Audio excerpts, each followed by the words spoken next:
ময়মনসিংহের মুক্তাগাছার শিবপুর, কবিরপুর, চাপাড়িয়া গ্রামের নিম, আতা, গাঁদা ফুলের পাতা, মেহগনি ফলের গুঁড়া, গরুর মূত্র, ছাই, হলুদ গুঁড়া, ইউরিয়া, জিঙ্ক, ডিএপি এবং এমওপি সার মিশ্রণ করে জৈব সার উৎপাদনের কৌশল কৃষকদের হাতে কলমে শেখানো হচ্ছে।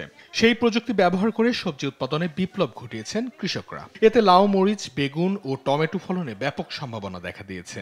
সহাল হইলে লাউ দেখিয়া মানুষ বেঁকে আইয়া কিনা নে সাত পাইয়া হয় না, এটা বাজারও নেই না, এনতেই নাই গা। আর বেশ সারা আমি কেনা সারা আমি মনে করি সারা ব্যবহার করছি এবং লাউ জাংলা করছি। আমরা জৈব সার দিয়া গাছের ফলন খুব ভালোই হয়েছে। কৃষকরা জৈব তরল সার ও হরলিক্স সার ব্যবহারের মাধ্যমে ওরা অনেক লাভবান। কৃষি কর্মকর্তাদের পরামর্শে উদ্বুদ্ধ হয়ে উপজেলার ৩ গ্রামের ৩৫ জন কৃষক জৈব উপায়ে সবজি চাষে যুক্ত হয়েছেন। ৩৫ জন কৃষক অলরেডি তারা একই পদ্ধতিতে কাজ করছে। আশা করি শিবপুর গ্রামকে আমরা ভবিষ্যতে জৈব গ্রাম হিসেবে স্বীকৃতি দিতে পারব।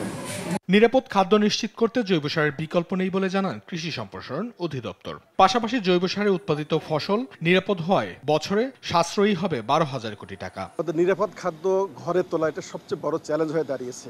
সেক্ষেত্রে কৃষক যদি এগুলো ব্যবহার করে, আমরা তাদেরকে ব্যবহার পদ্ধতি শিখিয়ে দিচ্ছি, যদি এগুলো ব্যবহার করে তাহলে কৃষক একবার নিরাপদ ফসল ঘরে তুলতে পারবে, মাটির স্বাস্থ্যটা ঠিক থাকবে এবং ফসলের যে উৎপাদন খরচ একেবারেই কমে যাবে। ফিল্ড পর্যায়ে এটার ফলাফল অত্যন্ত ভালো। খুব কম খরচে আমাদের কৃষক ভাইরা এটা ব্যবহার করে ভালো ফলাফল পাচ্ছেন। আমরা যদি এটার প্রচলন করতে পারি তাহলে আমাদের আশা করছি আমরা 10 থেকে 12,০০০ কোটি টাকা সেভ করতে পারবো। জৈব সারে চাষের এই উদ্যোগ শুধু গ্রাম নয়, পরিবর্তন আনছে মানুষের দৃষ্টিভঙ্গিতেও। বিষমুক্ত খাদ্য ও টেকসই কৃষি হতে পারে আগামী প্রজন্মের জন্য নিরাপদ ভবিষ্যৎ।